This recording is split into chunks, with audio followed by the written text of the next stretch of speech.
1 to 5. Di unahin natin ladies first eh. Ladies choice. Kung si Ruel ay prutas, ano ito para sa iyo? Ha? Ano yun? Hindi ko na alam.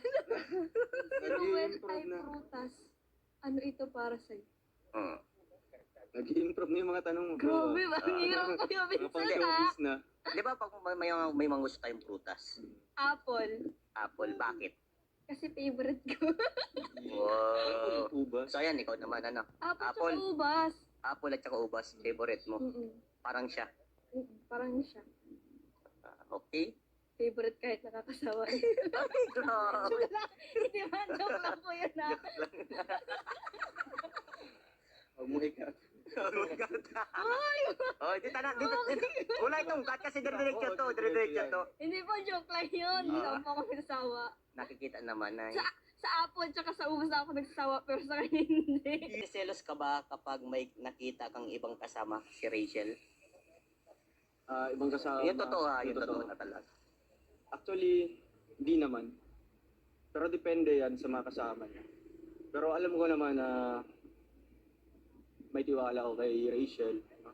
Kaya binigay ko yung tiwala sa kanya and alam ko na hindi niya rin sisirain. Siyempre, malawak naman yung pag-unawa natin, di ba? Porket may kasabay siyang lalaki or may ibang kasama, magsiselos na kaagad, di ba? Pero para sa akin, hindi. Good. Okay. Balik naman tayo kay Rachel. Ito yung number 2. Paano mo pinaparamdam kay Ruel kung gaano siya kahalaga sa'yo? Di ba? Tayo di ba pag may pinapalaga natin ng isang bagay, iniingatan natin. Siyempre, ito, tao naman. Paano mo palaga ng isang tao? Lalo na nakakatulong sa'yo. Pahirap ba ng pahirap yung tanong? Ang hirap ko ng tanong. Pero at least, dito natin malalaman yung ano nyo ng dalawa. Di ba? Kung ano sa Ulit loobin ka, talaga. kuya. Paano mo pinaparamdam kay Ruel kung gaano siya kahalaga sa iyo? Ano, sa pamamagitan ng pag-remind Remind. na mag-iingat siya lagi. Tsaka kapag nagkakasakit siya, andyan ako lagi. Andyan ka lagi.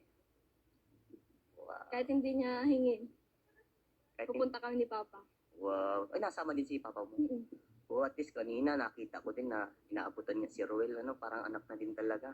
Kasi sabi ko kay Papa, pag sabi ko lang kung may lagnat si Langga, sabi ni Papa, tara na, puntahan natin. Oh, kayo talaga, maski nga ako, nung nagka-aksidente ako, kayong dalawa, pumunta Tapos si tatay sabi niya. pa ako, bilhan mo ng gamot. Gawin ko daw 6, pero ang nabili ko 3 lang. Pero I love you.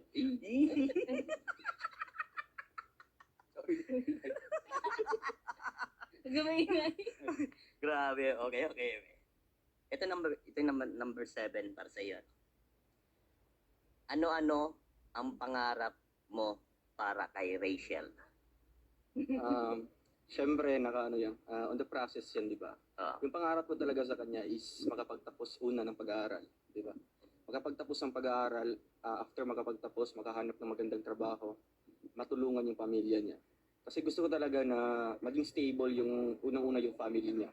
Kasi bakit nga siya nag-aaral, para matulungan yung pamilya niya.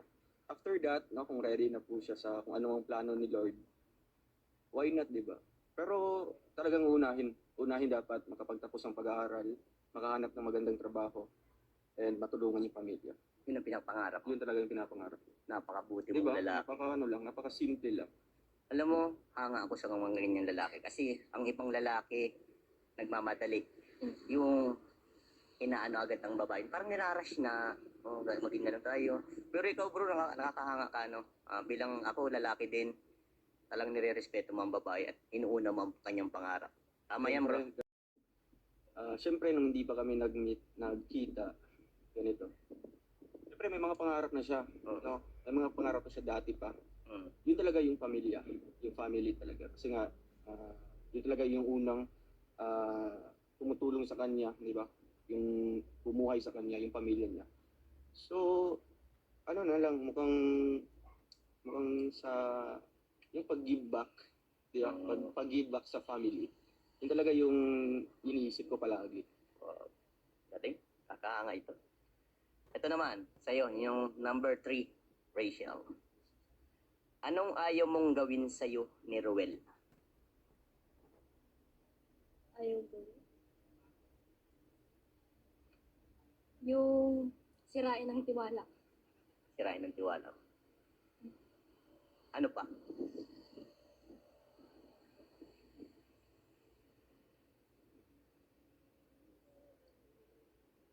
Ano pa ba? Basta yun. Yan. Sige. Kasi mahirap nang ibalik. Yeah. Tama. Ito naman, pa number 8 sa'yo, bro. Ano-ano ang nagustuhan mo sa pagkatao ni Rachel? Di ba, nung una mo siya makilala, di ba, na, sabi mo na Star Trek ka, mga ganun. Nabaliw.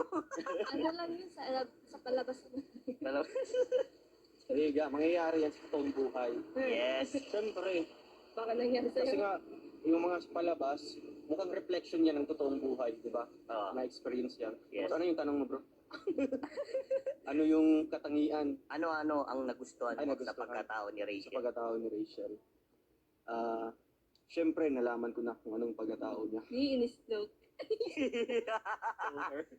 Hindi, hindi man siya physically. Mm. Kasi yung tinutukoy niya is physically, di ba? Kaya nga sinabi niya stalker. Yung pagkatao niya, yung panloob na na ugali, personality. Siyempre nalalaman ko sa mga kapatid niya, sa kanyang sa papa niya, Tatay Raisan, at siyempre sa mga nakahalubilo niya ng mga tao. Yung nagustuhan ko talaga doon is yung niya, yung pagka-humble na tao. Di ba? Yes. Oo. Oo, di ba? Kasi nung unang nakita ko si Rachel, napakabait na bata talaga. Kaya Oo. sabi ko nga, bakit nababash itong batang ito? Napakabuti. Kaya, Yun nga ang ating basta yung mga ganun, pass na yun, Andito kami Oo. din. Pass na move yun. on na tayo. Yeah. Siyempre, focus tayo sa Ating mga present. goal. Yeah. Okay. Number 4 naman sa iyo, Rachel. Sa papaanong paraan mo iniingatan si Rowel? Sabi ko na nga. Ano? Pwede siguro. Secret na. Hindi, kailangan sabihin natin kasi na madaming tao naghihintay. Paanong paraan iniingatan ko si Ruel? Oo.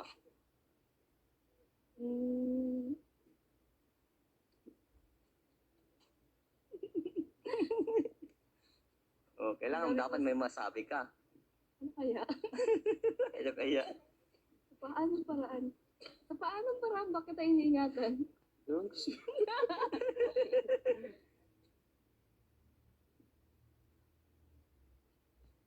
Mas naman. Pwedeng secret na lang to. Hindi kailangan sabihin, di ba? At maraming Sa naghihintay. paanong paraan ko iniingatan ikaw? Oo. Sa paanong Parang isang bagay, pag iningatan mo, kailangan mong ikip yun Wait lang kasi... po.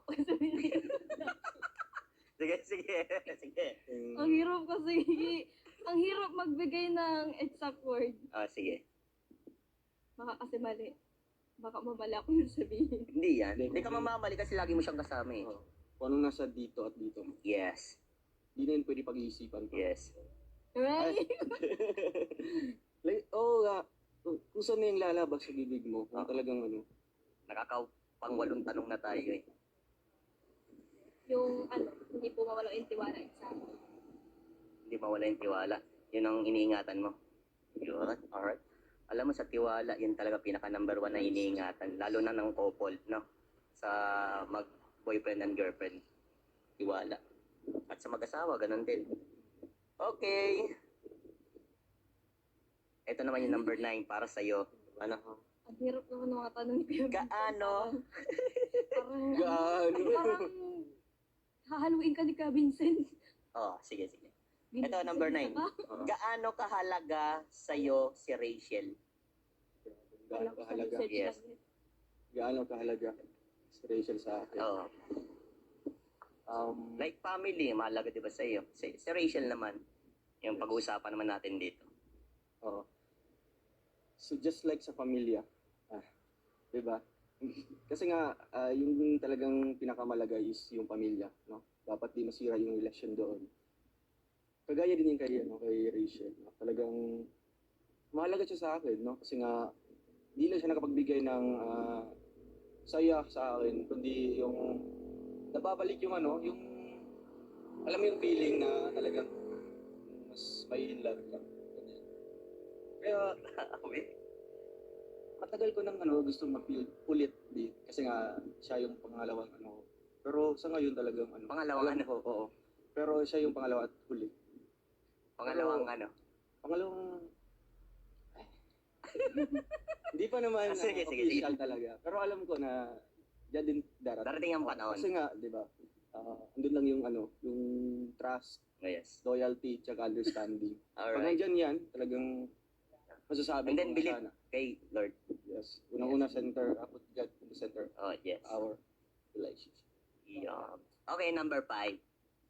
Ready ka na ba? Ito yung last question sa iyo, Rachel? Last question na pa yan. Pero may mga tatanong pa sa inyo. May tatanong pa.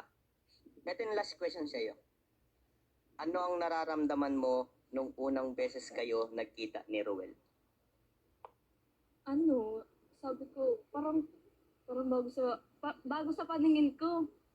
Ang pogi naman ni Kuya. Okay. At least, Kasi Kuya, hindi ko kasi kita kilala noon, tsaka tayo close. at least doon tayo sa totoo. At least, yun yung totoong nararamdaman natin. Pangit naman kasi kung magsisinungaling ka sa... Sabi ko, ang bait naman ni Kuya. Naiyak pa nga nung una kayo magkita, di ba? Di ba? Luwa-luwa siya. Aminin mo bro, yung nakita mo siya. Di ba parang naluluwa ka yung in-interview ka ni Kalinga bro? Ay, yung naka-red jacket. Alright. Nagulat ako, nakipagkamay sa akin. Sabi ko, ay, ang lamot ng kamay.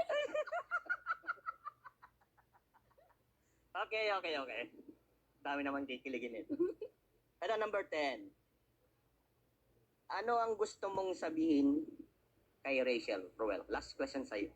Ano ang gusto mong sabihin kay Rachel? Isa lang, di ba? Siyempre. Ba't ang dami? Hindi, intro pa lang. Oo. Ay. Isa lang, pero there's a lot of meaning. Oo.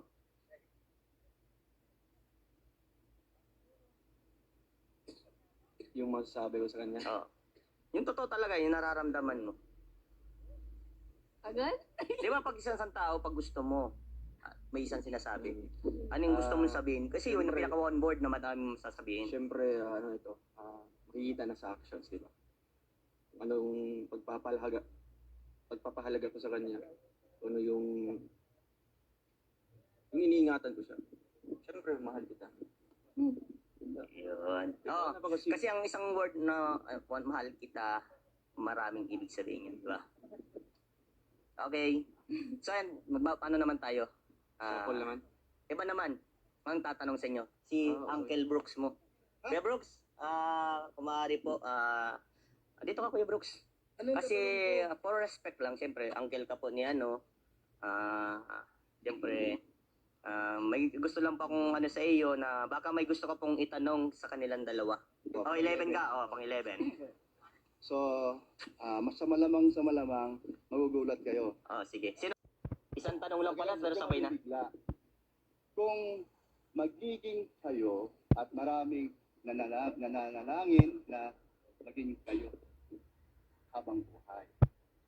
Kasi nakita nila, mismo ako, kung gaano kayo katros o kung gaano kayo mag-bonding. Walang mag-alinlangan.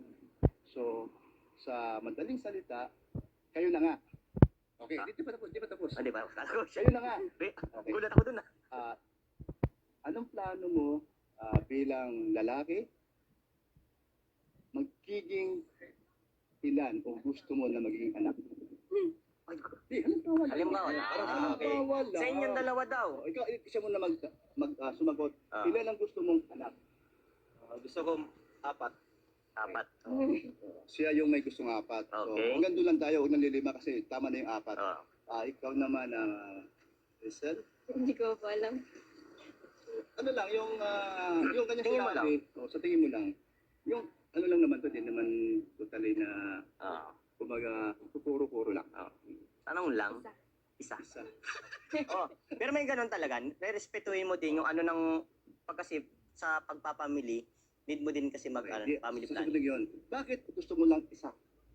May isa pa palang tanong. Bakit isa? Hindi, ano ako doon eh, Follow up curious ako question. sa'yo. Kasi meron akong isasagot yan. Bakit gusto mo lang isa? Okay. Bakit gusto mo ng isa? Okay. Wala po. Okay. Ako may sasabihin ako dyan. Ako, nung una akong anak, isa lang. Si Kali, meron kami unang anak kaya lang. So, hindi naman pinalad na nabuhay. So, si Daniel, ang una kong anak. Pagdating ng 5 years, sabi ko, paano kung mawala si Daniel? Wala na kaming isang anak. So, kawawa kami. Isa pa. Naging 2 anak ko. Sinuwerte naman babae. So, hanggang 2 lang ako. Yes. Pero 4 po ko yun. Kung ano ibigay ni Lord. Kung ano yung bigay ni Lord. Yes. Oo. Blessing yan eh. Blessing yan. Yeah. Basta ako naging 2. Pag wala man ang isa, may isa pa. Kuya Brooks, salamat po sa napakabuti mong tanong. Ay, Grabe. Thank you din. Solid yung tanong mo. Grabe Solid, yung ano? tanong, ah. Pang malupita. So ayan, meron pa tayong tatawagin si Daddy Donut. Yeah. Daddy Donut mula po sa amateur to, amateur. Okay. Ito naman ay uncle ni Rachel. So, okay. Grabe may pa-intro. So ayan, Daddy Donut, meron akong katanungan sa iyo na itatanong mo po pala kay Ako yata yung magtatanong. ikaw pala may tatanong. Ba't nakasali ako sa question and answer? Hindi, isa lang naman yung tanong ko, parehas na lang silang sasagot. Ayan, parang same Kuya Brooks Hanggang saan mo Ruel, hanggang saan mo Rachel, kaya nga tawag dito, suportahan not financially sa mga desisyon tsaka sa pangarap ng bawat isa. Yung bawat isa. Nagets di ba?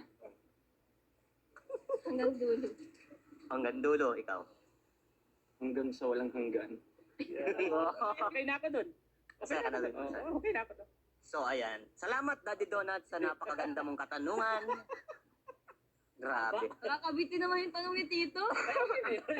Wala mang nilagay At na least- i-elaborate. Bakit? Yung sinabi nyo kasing dulo, Sabihin nyo may forever yun eh. yes. Kaya na ako dun. Kasi ang sinabi yung dulo, walang hanggan. Kasi yung sinabi mong dulo, hindi mo maabot yun eh. Yes. Walang katapusan. Napaka ano nyo. So ayan, si Tatay Reza naman ang tatanong sa inyo. Si Tatay Reza, ito naman, ang papa ni Rachel. Grabe, malupitan tanong din. Ako dahil nalagot, mga-delete na ako. Sige tayo, sige. Huwag kang mahiya, Tatay. Ito na yung pagkakataon, Tay. Kinakabahan ka ba? Okay, Tay, anong tatanong mo? Ano bagang ninyo ni Rachel? Lagi kayong ginagabi. Lagi ko nag-aalala sa inyo. Ano baga talaga kayo? May relasyon ba kayo o wala? Oh, Ruel. Tayo minsan talaga ginagabi kami kasi nga pagsundo namin sa school, diretso na dinner. Tapos tungkol naman sa status namin, alam mo yung mutual understanding. Yung kayo lang dalawang nakakaalam kung ano kayo. Diba? Hindi na kailangan pa na sasabihin na, uy, ano tayo, ganito tayo. Pero para sa amin, mukhang mutual understanding, mukha na din siyang yung Kayo na. kayo na, pero wala pang label tayo. Kasi alam ko na, yun nga po yung sabi po ng karamihan talaga na saktong edad, di ba? Yes. Kasi nga, ako po, nakatapos ako ng degree. So, alam ko kung yung tama talaga, di ba? Yung proseso talaga. Bakit papasok dito ko sa anong edad? Kaya, yun nga po, maghihintay po ako. Yung legal Rachel at ready siya kung ano man kami. At nirespeto ko naman kung anong desisyon niya. Hindi naman sa pilitan na pagtungtong kagad ng 18 is kapitan. Nasa babae din niya, di ba? Yes. Pero ako maghihintay pa rin ako. Yeah. Kung kaya talaga. Alright. Yun po. Oh, ikaw naman, Tatay Rizan, para kay Rachel. Anong sa pang tanong mo? Sa anak mo? Anak, totoo man yung sinabi ba sa'yo ni Roel? Ay sinabi ni Roel na gano'n nga. Oo, totoo naman yun. Ako, sabi ko ba kasi yung pangako ko, hanggang di pa ako naging 18, hindi mo na ako magbo-boyfriend. Eh paano kung maging 18 ka na? Eh, syempre, magpapaalam pa ako sa'yo, hingi pa ako sa'yo ng permission. Siyempre, tama yun. Ano tayo? Hindi ako basta-basta magdedesisyon. Basta ako. Kay Roel, tiwala man ako kay Roel. Kaya, basta, ano lang muna. Andyan lang yan eh, hindi man yung, nagmamadali na, Yes. magandahin nyo na muna yung buhay nila. Naging single. Tama. Ako di man ako mahat lang sa kanila kung talagang, Kasi boto ko din tatay kay Roel. tiwala man ako pero kasi noon pa man na yan. Simula nung mapapunta kami doon sa Kanila. Davao, Mm. talagang andyan naman yung tiwala. Di ba niya pinapabayaan si Rachel, iwan ako. Oo. Lagi niyang sundo-sundo. Wala akong masabi. Yun lang ang masasabi ko. Yun pa lang. Yan. Salamat, Tatay Rizan. Grabe, kala ko kinabahan si Tatay Rizan pero ang lupit ng tanong. Pati yung sagot. Uy, kinabahan ako doon ha. Pero kung ganun na kakausapin ka ng magulang, lalo na nililigawan mo, ganyan. Nakakakaba yun, pero at least mas maganda maging tapat ka sa magulang ng minamahal mo. Kinausap ako yung papat, ganun ako niya. Tinanong ka? Ano daw ba talaga kami ni Tangga? Sabi ko, ngayon wala pa. Nanliligaw pa rin siya hanggang ngayon. Tapos, pero MU na kami. Parang siya na basta kayo lang magkakaintindihan na. So, ayan, salamat sa magandang sagot ninyo sa mga tanong ng mga tito at papa nyo na si Tatay Rizan. Nandyan lang si papa nyo. Nakasuporta yan sa inyong dalawa. Kaya wag niyong sisirain ang tiwala ni Tatay Rizan sa inyo, no? At ipakita nyo sa mga taong nasusubaybay sa inyo na mas pagbubutihin nyo pa ang pagbablog, ang pagtulong sa mga taong nangangailangan, lalo na sa iyo, Bro Roel. Alam ko, ikaw din ay masipag ni Scouter. Salamat sa inyong dalawa. Rochelle, at patuloy lang ang pagpapasaya sa mga tao, ano? At